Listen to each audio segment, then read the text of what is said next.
The night was quiet, too quiet. The small human outpost on the far edge of the colony usually had the hum of machines, the whisper of wind, and the occasional sound of insects. But inside one little house at the edge of the settlement, everything was still. Daniel, a human engineer, lived alone in that house. He liked the silence. It gave him peace after long days of work. But tonight, the silence felt heavy, almost wrong. He was about to turn in for the night when he heard it, a faint noise.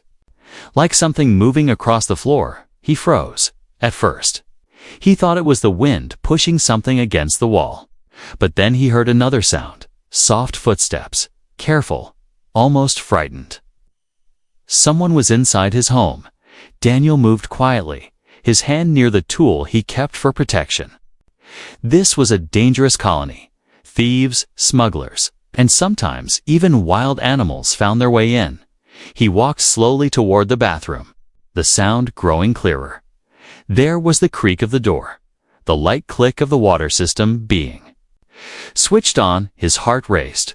Water was rare and expensive on the colony. Nobody would dare waste it unless they were desperate. He pushed the door open fast, ready to catch whoever had broken in. What he saw made him stop in shock. A young alien girl stood in his bathroom, her thin frame shaking as water from the shower poured over her. Her skin was pale silver, glowing faintly under the light, and her long hair stuck wet to her shoulders. She looked too weak to even stand. Her hands clutched around the pipe like it was the only thing keeping her alive. Her clothes were torn, her body covered in dust, and her big eyes filled with terror when she saw him. "Please," she whispered, her voice shaking. "Please. Let me wash. I'm so dirty." Daniel blinked, unsure what to say. An intruder, yes, but not what he expected. She looked young, fragile, and terrified, not dangerous at all. "What are you doing here?" he asked sharply, though his voice softened. As he looked at her, the girl trembled, hugging herself as if ready for him to strike her down. "They won't let me use the water," she said, her words broken. "I tried at the public taps. They chased me away. They said my kind doesn't belong. Please, I only wanted to clean myself." Daniel stared, his mind racing. He had heard rumors about her species, the Leora. People called them cursed, said their scent was foul. That being near them brought sickness. Many colonists refused to even sit near them in markets or let them into common areas. And now, one of them was here, in his home, begging him to let her wash. The girl lowered her head, ashamed. "I will leave after this," she said quickly. "I won't take food. I won't take anything. I just needed to feel clean." For once, her words struck something deep in Daniel. She had risked everything just to use water, something most took for granted. She looked broken, but her eyes still carried a quiet plea for mercy. Daniel took a slow breath. He should throw her out. That would be the safe thing. If others found out he let her stay, he would be marked as a sympathizer, maybe even punished. But something about the way she held herself, small and trembling, made him pause. He stepped back slightly, lowering his hand from the tool he carried. "You shouldn't be here," he said quietly, "but finish quickly." Her eyes widened in shock. You will let me," she whispered, as if she couldn't believe it. Daniel only gave a short nod. For a long moment, silence filled the bathroom again, except for the sound of water. The girl turned back to the shower, tears mixing with the dust as it washed away. It was not just dirt she was cleaning, it was the weight of rejection, the stain of being treated like something less than alive. But as Daniel watched her, unease grew. Inside him, why had she chosen his house? Why not another human's? And what would happen if others discovered she had been here? The night outside was still silent, but Daniel knew deep down that this was the beginning of something far from peaceful. The unexpected intruder was not just an alien girl in his shower. She was the spark that would change everything. Asterisk, the water stopped, leaving behind only the sound of dripping. Daniel stood at the bathroom door, still unsure if he had made the right choice. The alien girl turned off the system slowly, as if afraid the noise itself might anger him.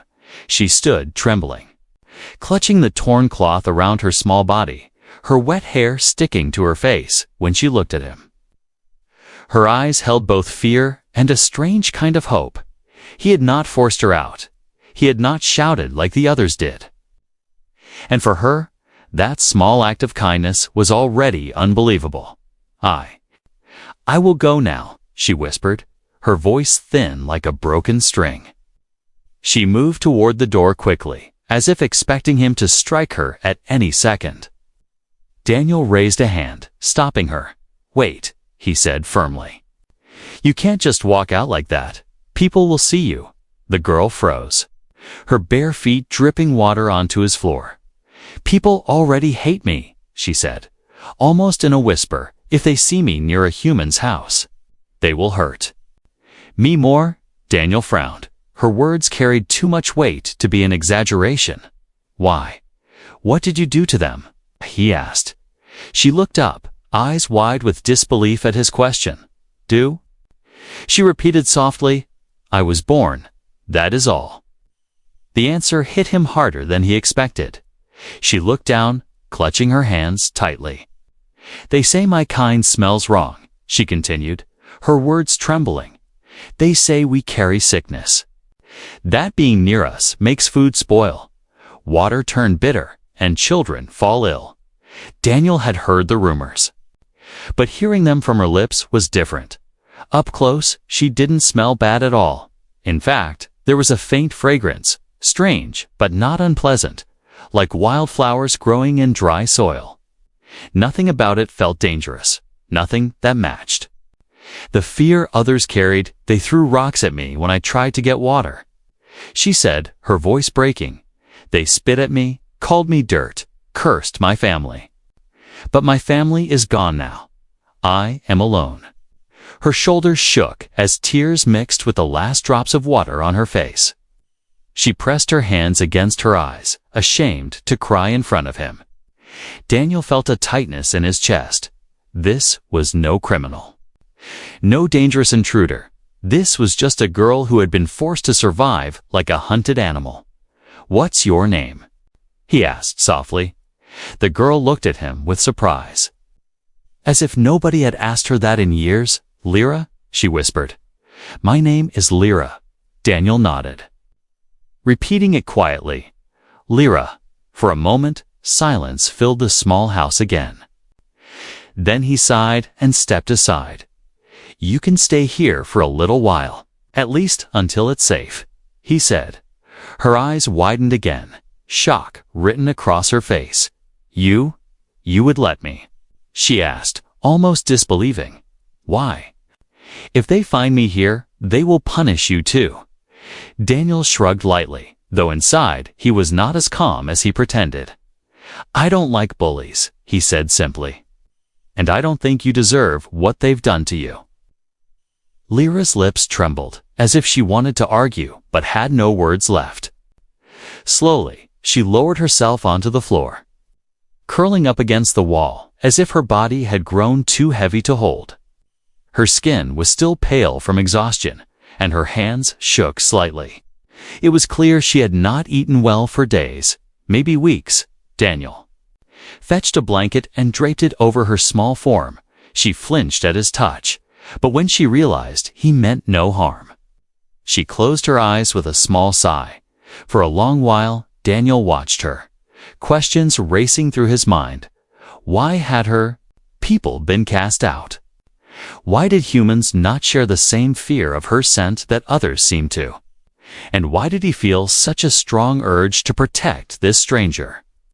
As she drifted into uneasy sleep, he noticed again the faint fragrance around her. It wasn't foul. It wasn't cursed. It was gentle, almost soothing, something that made him strangely calm. And yet, it was this very fragrance that made the entire colony treat her as an outcast. Outside, the night was still quiet. But Daniel knew rumors spread faster than the wind. If anyone had seen her come here, if anyone suspected she had entered his house, trouble would soon follow. Still, as he looked at her fragile form wrapped in his blanket, he knew one thing for certain: he couldn't send her back out into that cruel world. Not like this. Whatever danger was coming, he would face it. Because the frightened girl had already changed something inside him, and he could not turn away now. The morning sun crept through the shutters of Daniel's small home. The colony was waking up outside. Voices in the distance, machines starting, the busy noise of survival. Inside, however, the air was still heavy with silence. Daniel sat at his small table. Staring at the girls sleeping under the blanket, Lyra stirred softly, her silver hair falling across her face. For a moment, she looked peaceful, almost like any ordinary child. But then she shifted, and Daniel noticed marks across her arms, thin scars and bruises that looked far too old for someone so young. His stomach tightened. This was more than just being rejected. Someone had hurt her, many times. When she opened her eyes, she sat up quickly, her body tense like a hunted animal. Her gaze darted around until it landed on him. "You didn't throw me out," she whispered, her voice filled with disbelief. Daniel only shook his head. "No," he replied simply, "but you need to tell me the truth." Lyra, her lips pressed tightly together, as if the truth itself was dangerous. She pulled the blanket tighter around her shoulders and lowered her head. "They will come if I speak too much," she said, almost to herself. "They always come when we try to explain." Daniel leaned forward, his voice calm but firm. "I'm not them," he said. "I let you in, didn't I? You need to trust me." Her eyes flickered toward him, wide and uncertain. For a long moment, she said nothing. Then she spoke in a broken whisper. "They hate my scent," she said, "but they don't understand what it means." Daniel frowned. He remembered the faint fragrance that had clung to the air after she showered. It was not foul. It was not harsh. It was strange, yes, but soft, almost calming. "What does it mean?" he asked. Her small hands trembled as she pressed them to her chest. "Our bodies release it when we are afraid, when we are sick, or when we are in need," she explained. "It is part of who we are, part of our blood." Daniel tilted his head like a signal. He asked. Lyra nodded slowly. "Yes." But no one wanted to listen. They only smelled it and decided it was cursed. Her voice shook as she continued. "My parents tried to tell them, tried to show them that it was not poison. But when people started to fear us, soldiers came. They took my family away." Her breath caught and her hands tightened around the blanket. "I never saw them again." The silence that followed was heavy. Daniel felt anger burn in his chest. Fear had turned her whole people into outcasts, stripped of dignity, of family, of safety. "Lyra," he said softly, "why did you choose my house? You could have gone anywhere." Her eyes lowered, ashamed. I've followed you before." She admitted quietly. "I saw you at the market. You didn't push me away like the others. You didn't cover your face when I passed. You just walked. So I thought maybe you would not hate me if you found me." Daniel's chest tightened again. She had risked everything based only on a single act that he had not recoiled from her presence. The weight of that trust pressed on him. Heavier than anything he had carried before, he leaned back in his chair, his jaw tight. "Lyra," he said, "listen to me, whatever this is, whatever your scent means. It isn't a curse, not to me." Her eyes filled with tears, the first sign of relief he had seen on her face since she arrived. "You don't know what it's like," she whispered. "To be treated like you are less than dirt, to be chased away from water, to be beaten when you ask for food. Everywhere I go, people turn their heads and whisper. Some throw stones, some spit. But you, You are different. Daniel had no answer for that. He only knew that something inside him was shifting. This wasn't just about pity. It was something deeper. A quiet connection forming between two souls who should never have crossed paths. But even as the warmth of that moment lingered, a noise outside shattered it. Raised voices, footsteps, the sound of neighbors talking too close to his door. Daniel's muscles tensed instantly. Someone had seen something. Someone had noticed her. Lyra's face went pale, her whole body shaking. "They've found me," she whispered, her voice trembling with dread. Her scent, faint but stronger now, filled the air. Not cursed. Daniel realized, but full of fear, he stood. Moving to the door, his heart pounded. He didn't know what was waiting outside. But he knew one thing for certain. The secret he had just learned would not remain hidden for long. And keeping Lyra safe would be far more dangerous than he had imagined. The voices outside grew louder. Daniel moved slowly to the window, careful not to make noise. Through a small crack, he saw 3 colonists standing in the dusty street. They were pointing toward his house, whispering sharply. Their eyes narrowed with suspicion. Lyra's breathing quickened. She pressed herself against the wall, her small hands clutching the blanket as if it could hide her completely. "They know I came here," she whispered, her voice shaking. "They will call the guards." Daniel's jaw tightened. This was exactly the kind of trouble he had feared. He turned back to her. His eyes steady. "Stay quiet," he said firmly. "Don't move, don't make a sound." But her fear had already filled the room. That strange fragrance hung thicker in the air now. Soft but undeniable. To Daniel, it was calming, but he realized that to others it might be proof. Proof that she was inside. Proof that the cursed girl had touched his home. A sharp knock struck the door. "Daniel." A rough voice barked. "Open up, now." Lyra flinched, her eyes wide with terror. Daniel stepped to the door but didn't open it. "What do you want?" "Ada," he called, his tone firm. The voice outside growled back. "People saw one of them sneaking near your place last night. We're checking every house," another voice added. "If you're hiding her, it won't end well for you, human." Daniel's hand tightened on the doorframe. He glanced back at Lyra, who was shaking violently, her silver hair clinging to her damp face. If they came inside, they would see her instantly. If he refused, suspicion would grow. His heart raced. He needed time. "She's not here," he said through the door, his voice steady. "I've been alone all night. You're wasting your time." There was silence for a moment, then the heavy sound of boots against his steps. "Then you won't mind if we check?" the voice sneered. Daniel's mind raced. If they stepped inside, everything would be over. He looked back at Lyra again, then pointed quickly toward the storage hatch under the floor. She stared at him in confusion until he mouthed the word, "Hide." Lyra dropped to her knees and crawled quickly into the narrow space, curling herself into the shadows. Daniel closed the hatch quietly, covering it with a metal sheet, just as the door shook again. "Daniel?" The guard shouted. "Last warning, open this door or we'll break it." With no choice left, Daniel unlocked it. The door swung wide, revealing 3 men, 2 colonists, and 1 armed enforcer in a dark uniform. The enforcer's eyes were cold, scanning the room like a hawk.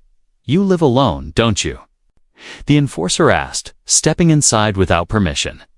Daniel crossed his arms, keeping his face calm. "Yes, I do," he replied. "You can see for yourself." The men searched quickly, checking behind doors, looking under the bed, even opening the food cabinet. Every step they took made Daniel's pulse pound harder. Beneath the floor, Lyra held her breath, her small body shaking in the dark. Finally, one colonist wrinkled his nose. "I smell it," he said sharply. "The stink of her kind, it's here." The enforcer's eyes narrowed. He turned to Daniel, his hand resting on the weapon at his belt. "Care to explain that?" Kea coldly. Daniel forced a scoff. "You've all convinced yourselves of curses and smells that don't exist," he said, his tone dismissive. "I repair machines for a living. Maybe you're smelling the oil and metal from my work." For a long moment, the enforcer studied him, as if trying to read his soul. Then he spat on the floor and motioned to the others.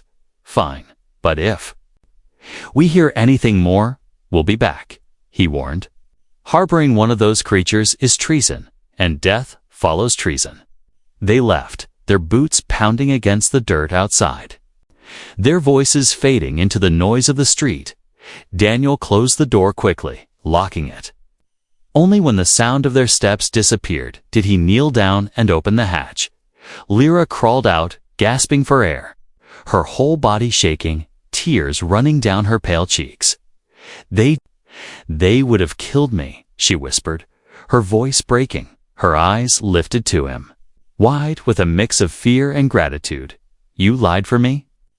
"Why?" Daniel sat back, running a hand over his face. "Because it was the right thing to do." He said simply, "You're not a monster, Lyra, no matter what they say." She stared at him, trembling. Nobody had ever spoken those words to her before. Not once in her life her lips parted, but no sound came instead. She lowered her head and cried softly, the tears falling freely now.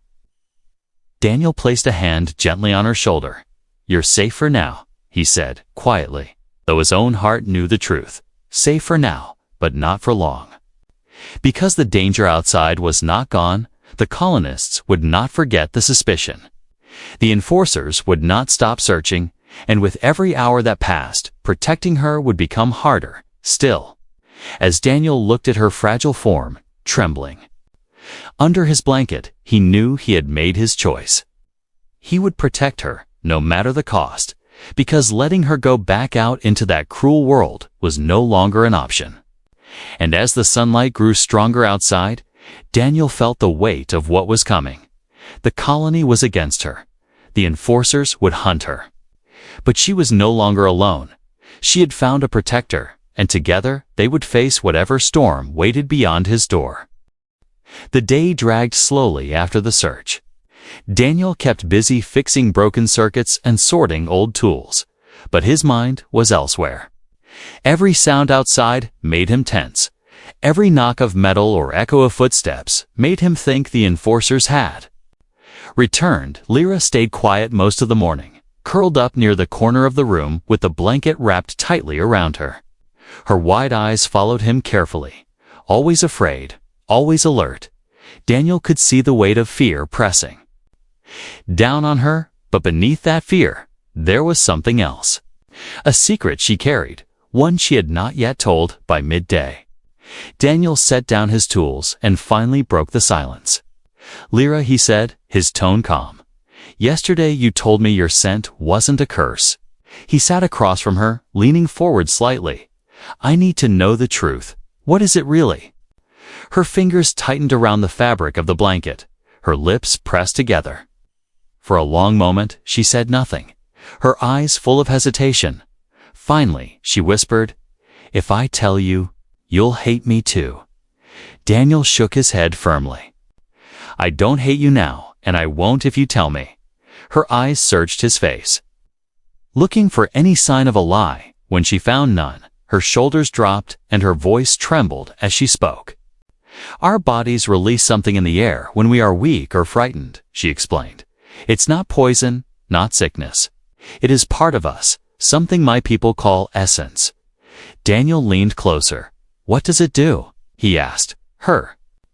Silver eyes glistened with tears. "It heals," she whispered. "Slowly, gently, but it heals." Daniel blinked. For a moment, he thought he had misheard her. "Heals," he repeated. Lyra nodded. "Yes. When someone is sick or their wounds will not close, our presence can help. Our essence touches the body and gives it strength to recover." Her hands trembled as she held them out, as if afraid of her own truth. But no one wanted to believe.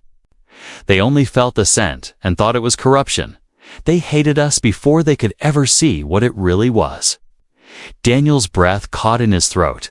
If what she said was true, then her people had been cursed by ignorance, hunted for. Something that was not a danger but a gift. Your colony turned against you. Because they couldn't understand, he murmured. Lyra lowered her head. They feared us. They spread lies. And then, when sickness spread in the outer farms, they blamed us. Soldiers came. They took my parents, my brothers, my sisters. All gone. I was small. I hid, but hiding is not living. Her voice broke on the last word, and tears slid down her cheeks. Daniel sat in silence, his chest heavy. She wasn't just an outcast. She was a survivor of cruelty, carrying the weight of her whole people's suffering. He reached across the table, placing a hand gently over hers. She flinched at first, but did not pull away. You are not cursed, he said firmly. You are precious. Do you hear me? Precious. Her lips trembled as she nodded, though her tears did not stop. No one had ever spoken those words to her before, but even as the truth sat between them, a heavy shadow remained.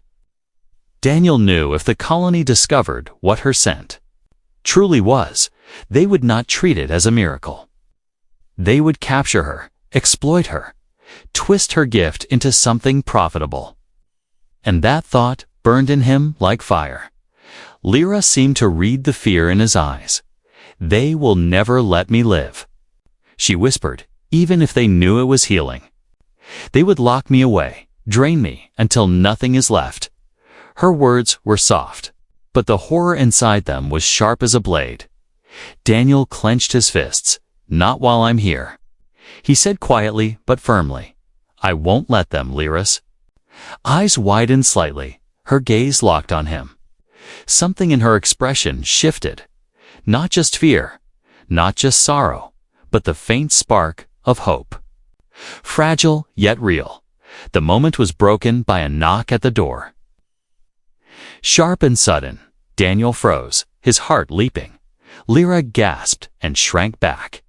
The blanket clutched to her chest. Daniel moved to the door carefully, opening it only a crack. It was not the enforcers this time, but an old neighbor, his face wrinkled with suspicion.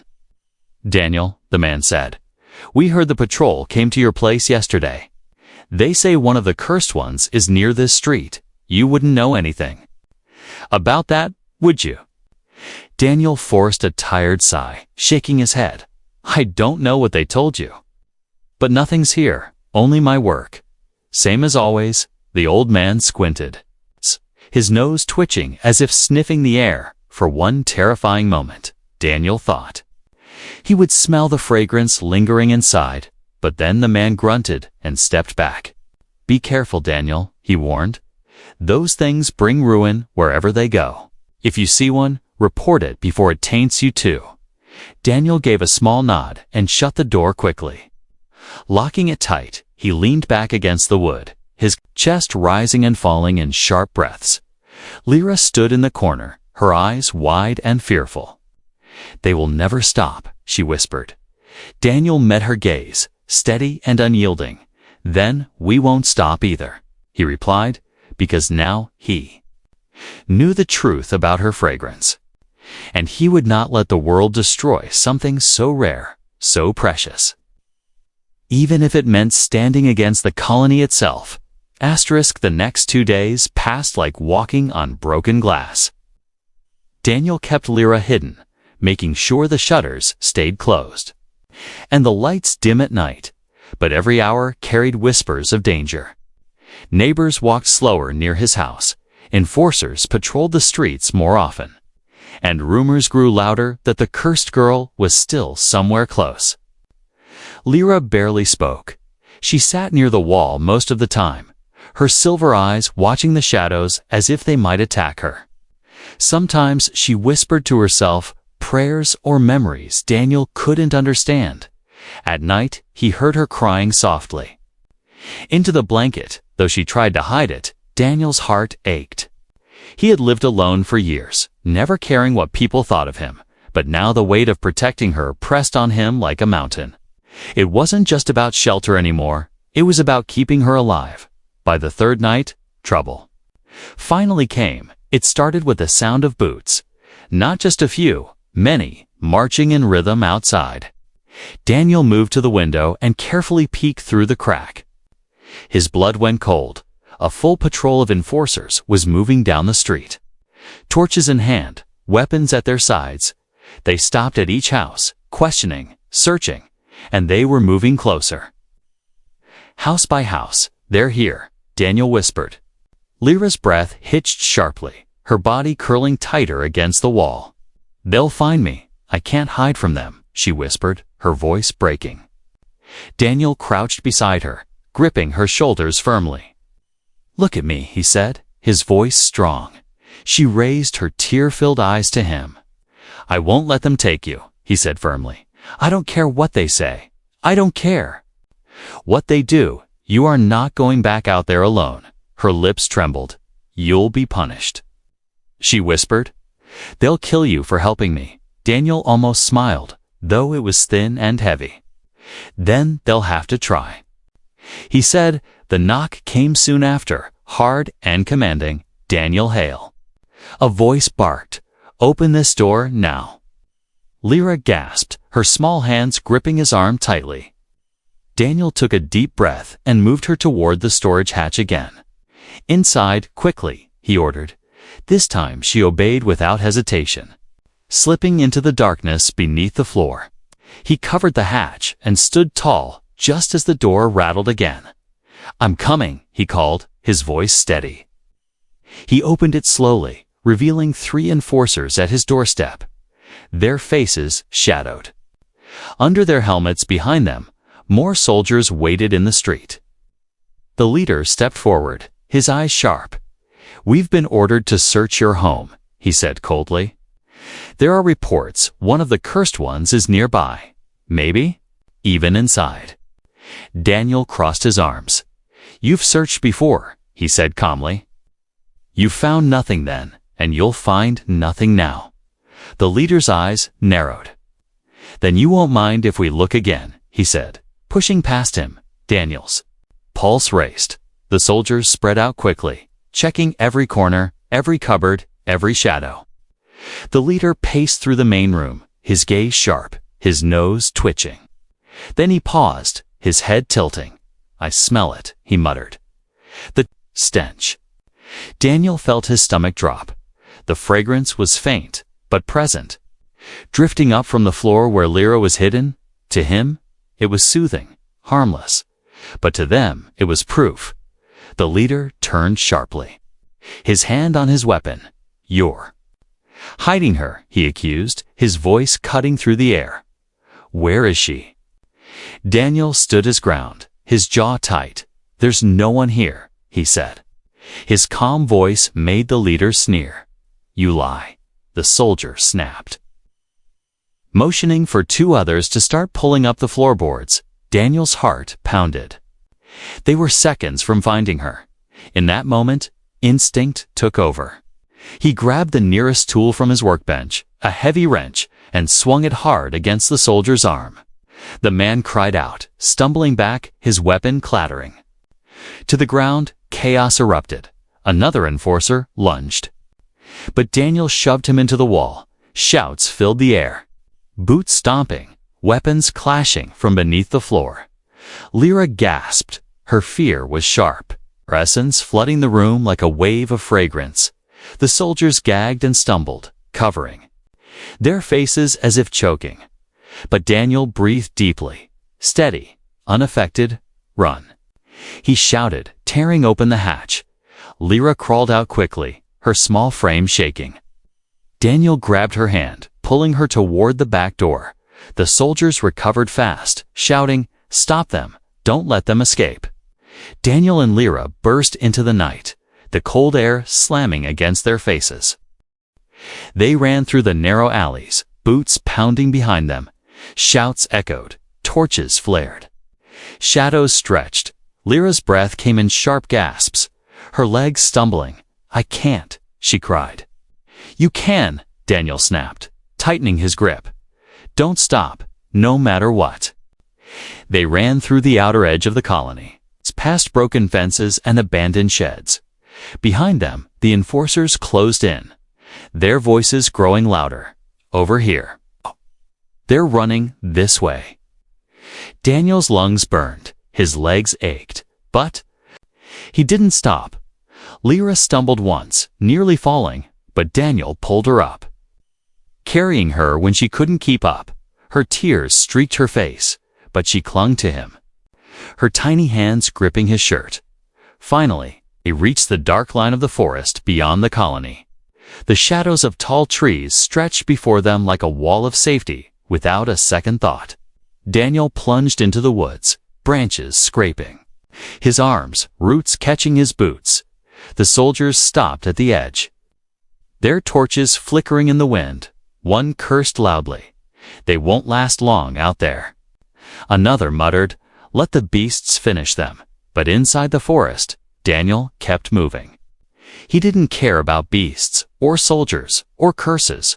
All he cared about was the trembling girl in his arms.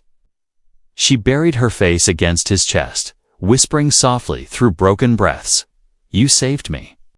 Again, Daniel's grip tightened around her, his voice low but fierce. "I'll keep saving you," he said. "As long as I'm alive, they'll never take you." The forest swallowed them whole, leaving the colony and its hatred behind. But both Daniel and Lyra knew the truth. They were hunted now, and there was no turning back. The forest was alive with sound. Owls hooted in the darkness, branches creaked in the cold wind, and far away, a beast gave a low growl. Daniel pushed forward, carrying Lyra until his legs burned. Finally, when he could go no further, he set her down beside a fallen tree. Her body was trembling, her breaths shallow. The days of running, the fear, the hunger, it had drained her completely. Daniel knelt beside her, brushing damp hair from her face. "You're safe now," he whispered, though his own heart knew safety was only temporary. Lyra shook her head weakly. "They won't stop," she murmured, her voice thin. "They'll keep hunting me, and now they'll hunt you too." "I should have left before this." Daniel's jaw tightened. He lifted her chin so she would meet his eyes. "No," he said firmly. "Don't you dare blame yourself. This isn't your fault, it's theirs, for not seeing you as what you are." Tears welled in her silver eyes. "And what am I?" she whispered, broken. Daniel gave her the answer without hesitation. "Precious," he said softly. "You are precious." For the first time since he had met her, a faint smile flickered on her lips.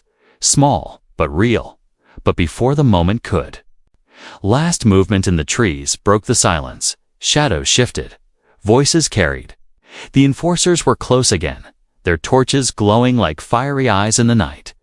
"They found us," Lyra gasped, panic filling her face. Daniel grabbed her hand, pulling her behind the fallen tree. "Stay low, don't move," he whispered. The soldiers moved through the trees, searching, their voices sharp. "She can't be far." "The scent is stronger here," one said. Daniel's heart pounded. If they were caught now, there would be no escape. But fate turned in an unexpected way. A beast, drawn by the voices and torches, burst from the darkness. It was massive, its eyes glowing, its jaws snapping. The soldiers shouted, scattering as the creature roared and lunged. Daniel pulled Lyra deeper into the trees as chaos exploded. Screams, steel clashing, the beast's growls. The forest shook with violence.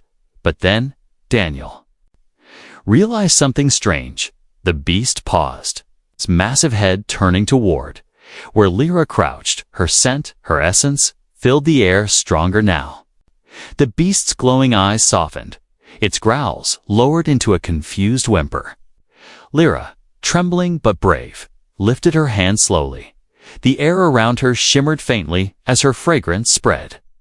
The wounds on the beast's side, cuts from the soldier's blades, began to close. Its breathing steadied, its rage melted away. It bowed its head low before turning and vanishing into the trees. The soldiers froze in shock. What? What just happened? One gasped. Another whispered. She healed it. She healed the beast.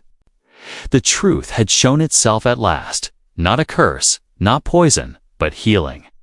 Her fragrance was life itself, but instead of awe, some soldiers raised their weapons again. She's dangerous. One shouted, if she can control beasts, she can control us too.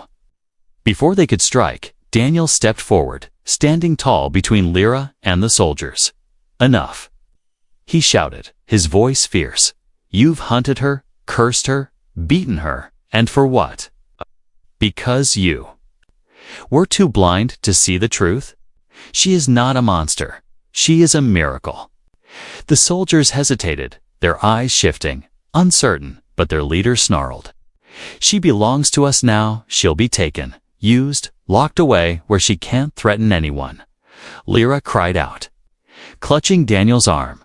I told you, she whispered. This is what they'll do. Daniel's heart burned. He spread his arms wide, shielding her completely. Then you'll have to go through me, he said, his voice unshaken. For a long moment, silence held the forest. The soldiers stared at the human standing against them all, the girl trembling behind him, her essence soft but steady in the air. And then something shifted from the shadows. Villagers who had followed the hunt now stepped closer. Among them was a mother holding a child with a bloody wound across his arm. She looked at Lyra with desperate eyes. Please, the woman begged, if you can heal, help him. The soldiers snarled at her words, but the mother ignored them. She knelt and placed the crying child before Lyra. Daniel looked down at her and gave a small nod. Show them, he whispered. Lyra's hands trembled as she reached out her scent surrounding the boy like a soft wave. The wound began to close. The bleeding slowed. The child's cries faded into calm breaths, his tiny chest rising and falling steadily. Gasps filled the air, disbelief turning into awe. She healed him, someone whispered. It's true, another said. All this time, we called them cursed, and they were saving lives. The soldiers looked uncertain now, the crowd pressing closer, their voices rising for the first time. Daniel saw doubt on the enforcer leader's face. Lyra pulled back, exhausted, her silver eyes shining with tears.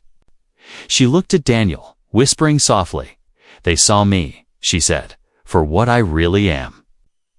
Daniel wrapped his arm around her shoulders, holding her close. Yes, he said, his voice steady. They saw, and they'll never forget. The forest stood silent for a moment, heavy with the truth one human had chosen to protect her, to believe in her when no one else would, and that choice had broken the wall of prejudice. The bond between them, fragile, impossible, yet unshakable, had changed everything. The soldiers lowered their weapons slowly, the crowd whispering louder. The tide had turned, not because of fear, not because of force, but because of a frightened alien girl, a stubborn human, and the truth of a fragrance that carried life, not death. And in that moment, Daniel knew one thing with certainty. The world would never see her as dirty again.